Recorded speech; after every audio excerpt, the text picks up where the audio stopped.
হেটেরোডাইন প্রিন্সিপালের তার জন্য কি কি তার ফাংশন বা কি তার ক্যারেক্টার সেটা আমরা দেখিয়েছিলাম এখানে। তো আজকে যেটা করাবো তার পরের স্টেপ করাবো সেটা হচ্ছে সুপার হেটেরোডাইন এএম রিসিভার। সুপার হেটেরোডাইনটা কি?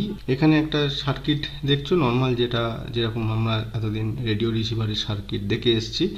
আরএফ স্টেজ, এটা মিক্সার, এটা লোকাল অসিলেটর, এখান থেকে আইএফ জেনারেট হলো, আইএফ জেনারেট হওয়ার পর এখানে আইএফ অ্যাম্পলিফায়ার, তারপরে সেটাকে ডিটেকশন করতে হবে, সেই জন্য ডিটেক্টর, তারপরে অডিও অ্যাম্পলিফায়ার, তারপরে স্পিকার। তাহলে পার্থক্যটা কি হবে হেটেরোডাইনের সঙ্গে সুপার হেটেরোডাইন?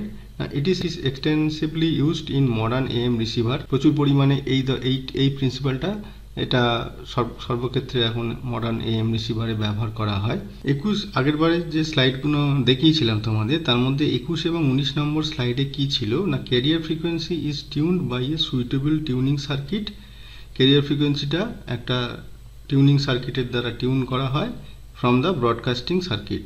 ব্রডকাস্টিং সার্কিট থেকে যেটা পাঠানো হলো আমাদের কাছে রিসিভারে আরএফ সিগন্যাল, সেটা একটা টিউনিং সার্কিট দিয়ে টিউন করা হয়।